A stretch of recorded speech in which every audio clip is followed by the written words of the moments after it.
Hey little Tronters, it's Friday. I will sit down, don't worry, things aren't that crazy. I've just got to show you this thing. Oh my god. Oh my god. Oh god. Oh, it's the most beautiful thing just...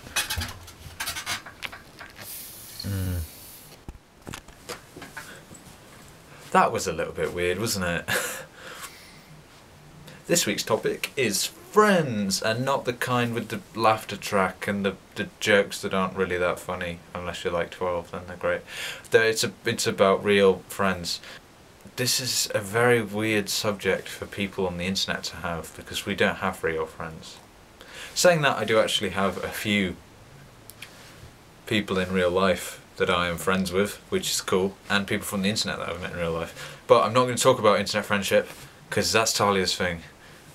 So I was going to talk about something that I wrote about in this terrible short story. It's like the worst thing I've ever written. Put a link to it down below in my trousers. It's called Prestigious Entries, and it's basically about a girl who's been sold this idea of friendship, that she'll have a best friend who'll like come over to her house and build pillow forts with her at like 3 in the morning and cry at movies, and like she's not an unpopular girl, she has some friends and stuff, but she doesn't have that best friend, and she struggles with that, and she tries to find this best friend in different places, and then eventually finds him and stuff like that. But I think what she talks about at one point is saying that there's a difference between the people you might meet online and the people you might meet in real life, because everyone has their individual interests, and these are just shaped by things you found yourself or things you found through other people. And what you do is, when you really like something, you might try and apply it to the friends you have in real life. So say I like Flat Sound, right? Which I do, I really love Flat Sound. So I've listened to like all of his music and stuff like that, and I'm really into Flat Sound, and he follows me on Tumblr, and I get really excited about him, and I like look at his songs in depth and stuff like that.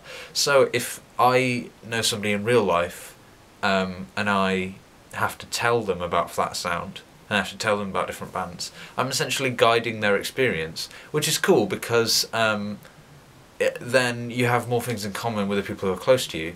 But if you talk to somebody who's online, say, then you can have more organic conversations about things that you like, unless you're like me and you pull a fast one, and it turns out you go to a school where somebody you already followed on Tumblr goes to. Hi Rebecca, if you end up watching this. That's really cool when that happens. But colleges, and I imagine like universities and stuff, they're full of interesting people, and so you're going to find people with things in common. But back to that point I was making and got distracted by, because apparently I'm not very good at making videos. You can have more organic and less guided and more opinionated and more diverse conversations with people who you haven't had to put your opinions onto, which more often than not are going to be people you've met online by searching for people who like this certain type of thing. So basically, although you may, depending on who you are, like personally I think my friendships with people online are stronger, kinda, because, you know, they sort of get me a bit better. I don't know, I feel like I can be myself more, as it's cliche to say, but you know, whatever. So your close friends are essentially become a product of like the values that you imprint on them.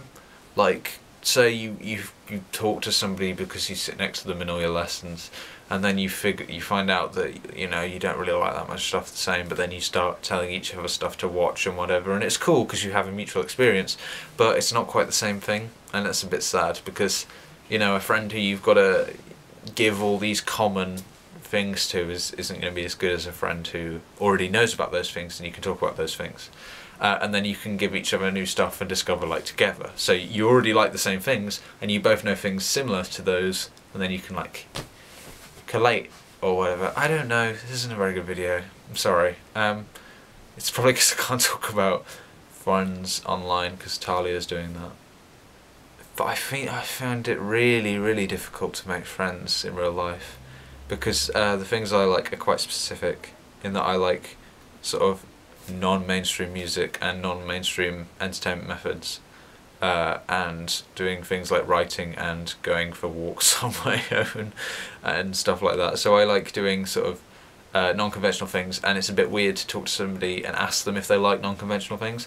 Like, I assume normal people, when they try to make friends with people, they just sit and talk to them and they're like, what do you like? And I can't be like, well, I like sitting alone and reading blog posts and articles and researching people on Wikipedia and going on binges about architects that died before you were born and who kept records of every single moment of their life, and, you know, writing autobiographical accounts of what could possibly happen when you go get your coat from the locker at school, which end out really weird. But I think that's the sort of the dilemma we have as people of the netwebs, in that the things we like are so incredibly specific that the only people who like them are going to be so far away. And I'll let Talia go into that. So that's about all I'm going to say. Also, it was really nice to see your video, Zoe. It was really cool. I don't feel like I know you very well. I want to get to know you, Zoe. Maybe I should talk to you on things, because that's what people do. But your video was really cool. And grapes. Oh my god, yes, grapes. I haven't been on trick-or-treating since I was about 12, maybe. Didn't go very well. I don't know. I don't even know what I'd go as. I'd probably just... Oh, I'd totally go as Holden Caulfield. I'd totally go as Holden Caulfield. Oh, that would be good. It would be like Halloween Caulfield.